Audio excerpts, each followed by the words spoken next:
Ciao a tutti e benvenuti. Hi everybody and welcome. Today we're going to do a midweek review. We're going to talk about some irregular verbs in Italian. We're going to talk about sapere, to know. We're going to talk about essere, to be, and avere, to have. Let's start with sapere. Sapere, to know. There's actually a couple ways to say to know. You'll learn about the other most popular verb that means to know in the future. But today, just sapere.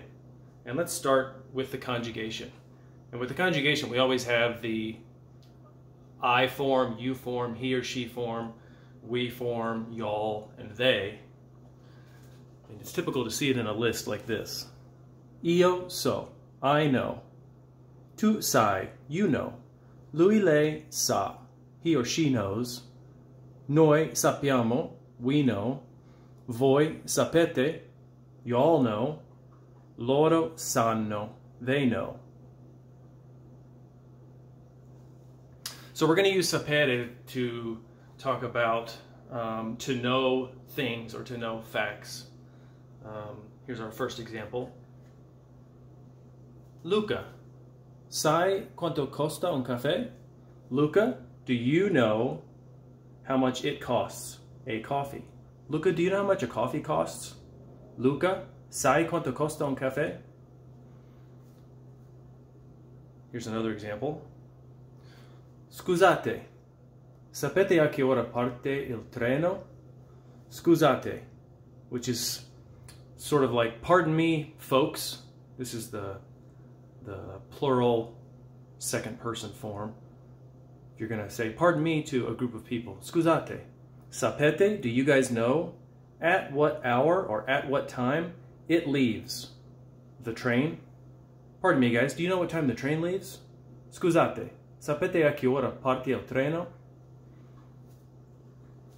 You can also use it to talk about how to know how to do something.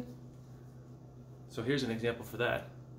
Io, Sean, I'm Sean.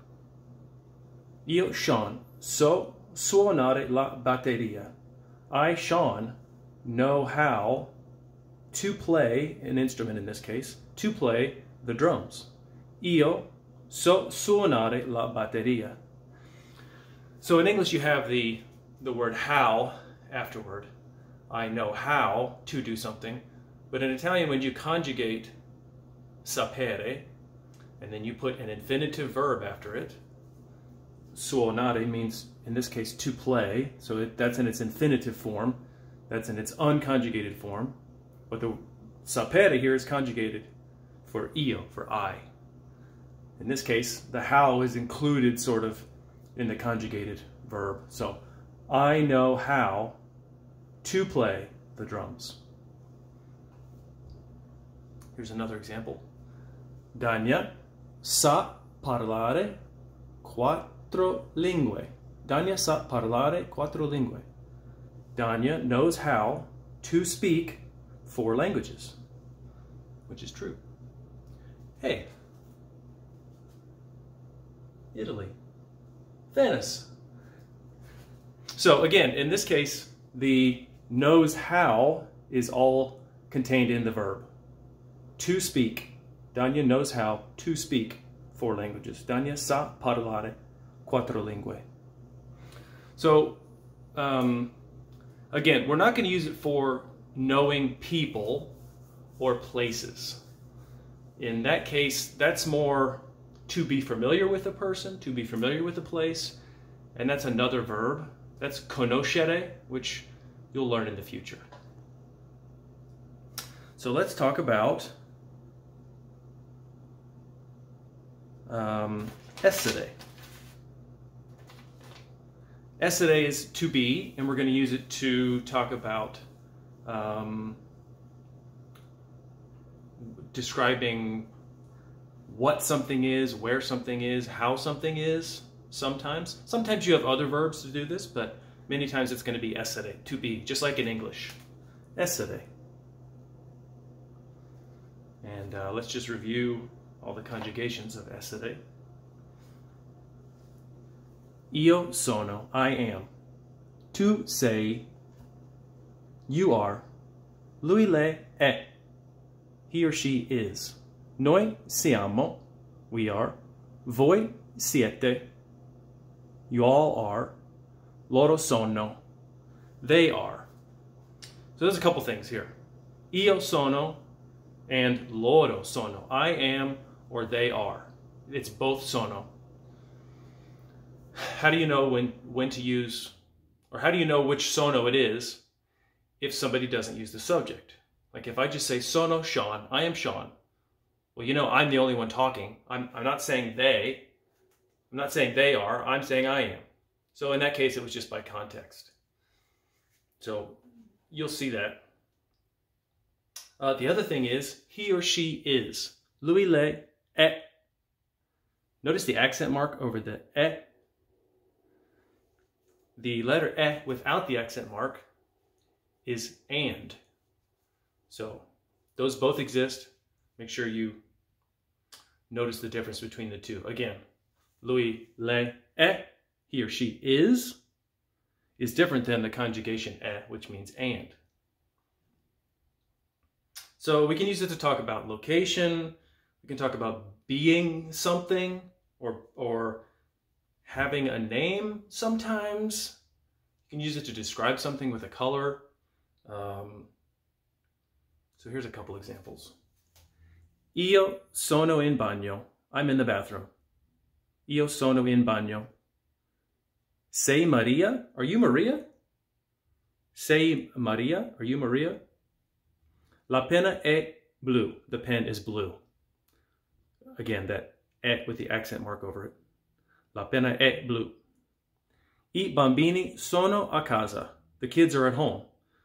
Again, the very first one there is io sono, I am. And the fourth one is I bambini sono. The kids are. So they're both sono, but they mean two different versions of to be. One is for singular, one is for they, plural. So what we're not going to use it for is, okay, many things, but one of them, we're not going to use it for how are you, I am fine, I am well. How are you, I'm not well. That's a different verb. That's going to be stare. And I'm sure you've heard come stai. That's informal with the tu form, tu meaning you, or come sta in the lei form, that's the formal. Those both mean how are you. Notice I didn't use essere, I used stare. And the response would be sto bene or sto male. I'm well or I'm not well, I'm bad. So this is just a sort of an aside. We're not going to use essere to talk about how we are. How are you? I'm well. How are you? I'm not well. Again, that's going to be stare, which you probably already learned some and you'll learn in the future as well. So here's our third verb for today, avere. To have, avere. It's another irregular verb, which again just means it doesn't follow the normal pattern of verbs in Italian. So just like essere and sapere, you have to learn them by heart so that you can recognize them and use them easily. So here's all the forms for avere. Io ho, I have. Tu hai, you have. Lui lei ha, he or she has. Noi abbiamo, notice the double B, abbiamo, we have. Voi avete, you all have. Loro hanno, notice the double N, hanno. It's not hanno, and it's not abbiamo, it's abbiamo and hanno. So you always pronounce every letter including the consonants. Basically, we're going to use avere, to have, to talk about possession, just like in English. I have a dog. Ho un cane. Notice I didn't have to say io ho un cane. Just like all the verbs, most of the time you can drop the subject because the subject is contained in the conjugation of the verb. So, ho un cane, si chiama Miko. I have a dog, his name is Miko. Ho un cane. And yes, the O is there and we pronounce every letter, but in this case, it's silent. So it's not ho, it's o. O un cane. Si chiama Miko. I have a dog. His name is Miko. Do you have a car? Hai una macchina. Hai una macchina. Again, the H is there, but it's not pronounced. Hai una macchina. Do you have a car? And notice I didn't have to say tu hai una macchina. You could say that, but it's redundant in this case because the tu is contained in the verb conjugation. I said I, so I know that the listener knows that I mean you have or do you have. Here's our third example with abbiamo, noi abbiamo, so we have. Abbiamo un appuntamento stasera. We have an appointment tonight. Abbiamo un appuntamento stasera.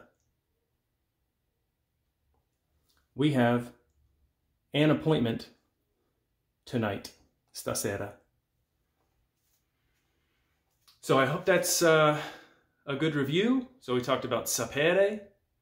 Remember, in the conjugations of sapere, that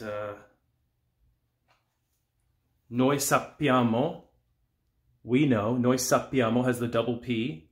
So it's not sappiamo, it's sappiamo. And loro sanno, sanno. We don't say sanno because that's a different word. Loro sanno, they know, the double N. And you have that double consonant in two conjugations of avere also. Noi abbiamo, we have, and loro hanno, they have. I hope this was a good review. I hope not too basic and not too advanced. And it helps you guys a lot. Let me know if you have any questions. Sono le 11. It's 11 o'clock in the morning.